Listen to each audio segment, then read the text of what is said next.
This World Cup could easily cost you over $8,000. And the worst part is, most people won't even realize why. Because in 2026, this isn't just a tournament in one country. It's spread across three: the United States, Mexico, and Canada. That means longer distances, more flights, more hotels, and way more chances to waste money without noticing. Most fans are already making the same mistake. They're planning this like a normal World Cup. Pick a city, book a hotel, show up for the match. But in 2026, that approach doesn't work. In fact, it's the fastest way to burn your budget. So in this video, I'm going to show you how to plan this the smart way, how to move across countries efficiently, where to stay without overpaying, and the exact mistakes that cost people thousands. Before you book anything, watch this. Welcome to the most complex World Cup ever created. We're talking about 16 host cities spread across an entire continent. From the skyscrapers of New York to the massive stadiums in Los Angeles, from Mexico City's historic atmosphere to the natural beauty of Vancouver. On paper, it sounds incredible. More cities, more culture, more experiences. But in reality, it creates one huge problem: distance. Massive distances. And this is where most people completely underestimate what they're getting into. For example, flying from Seattle to Monterrey is almost the same distance as flying from London to Cairo. Let that sink in. This is not a small tournament you can navigate casually. This is a continental scale event. And if you try to jump randomly between cities, you'll spend more time in airports than actually enjoying the games. But here's the key insight that changes everything. You shouldn't plan your trip around cities. You should plan it around regions.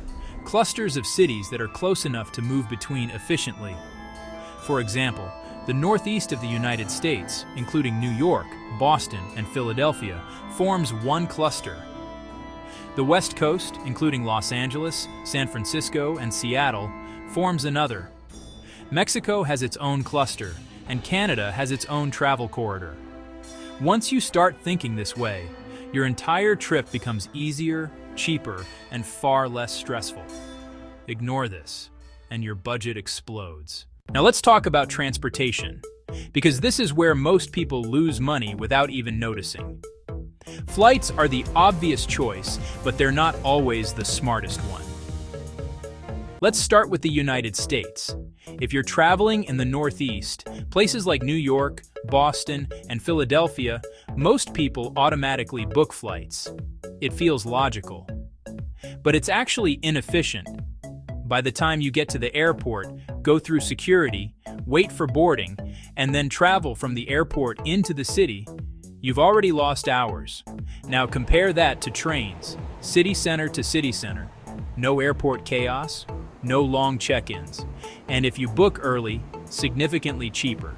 Most people ignore this option and end up paying more for a worse experience. Now let's talk about Mexico. This is where things get interesting, because Mexico has one of the most underrated transport systems in the world: luxury buses. And I know what you're thinking. Buses don't sound appealing. But these aren't normal buses. We're talking about seats that recline almost completely flat, personal screens, air conditioning, and a smooth, comfortable ride. For many routes, it feels closer to business class travel than budget transport. And the best part is the price. It costs a fraction of flying. Now Canada. Between Toronto and Montreal, trains are again your best option.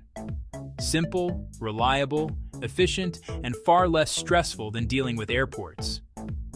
But here's where things get really interesting, and where most people miss a huge opportunity: secondary airports.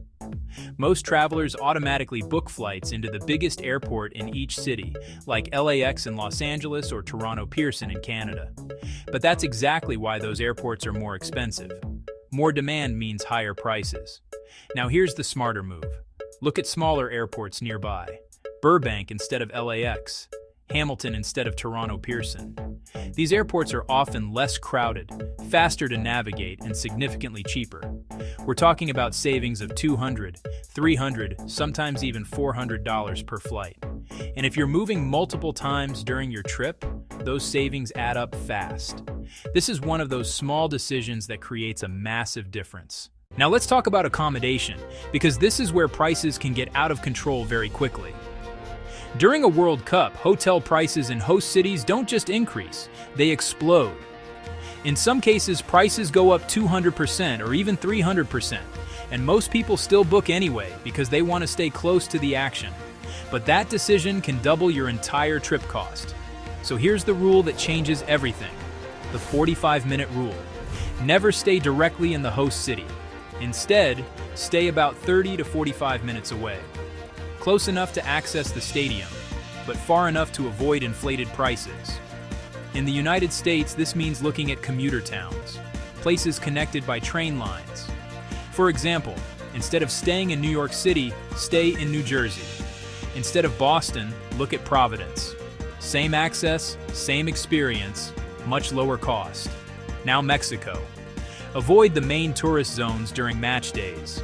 Areas like Reforma will become extremely expensive. Instead, look at neighborhoods like Coyoacán or Santa Fe. They offer better value, less congestion, and a more authentic experience. Now Canada. Around Toronto, you have excellent regional transport systems.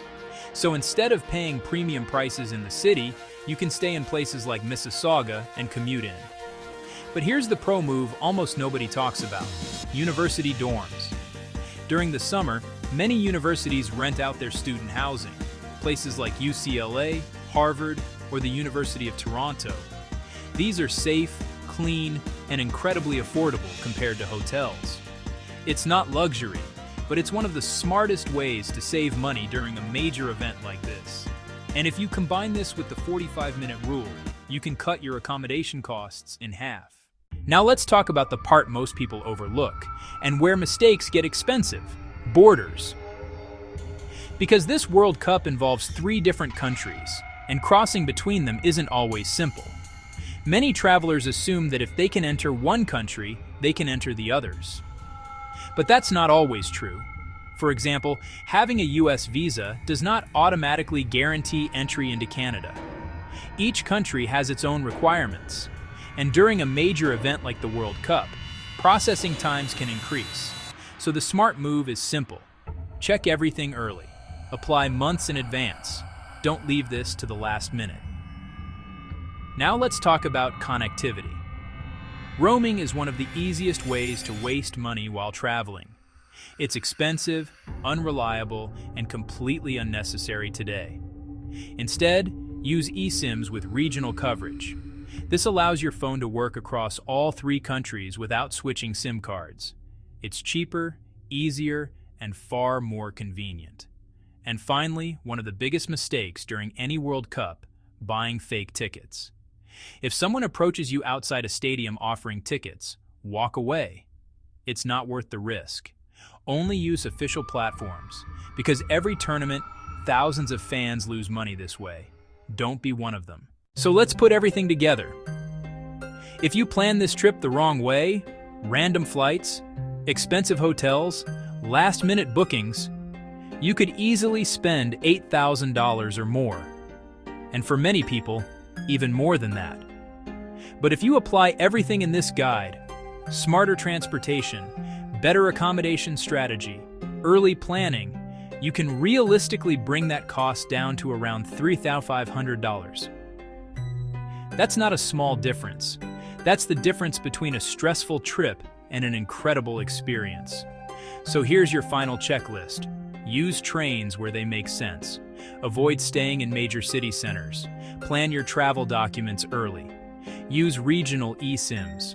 And always think in regions, not individual cities. Do this right, and you won't just save money. You'll actually enjoy the World Cup the way it's meant to be experienced. Because this isn't just another tournament, this is a once-in-a-lifetime event. And now you know how to do it properly.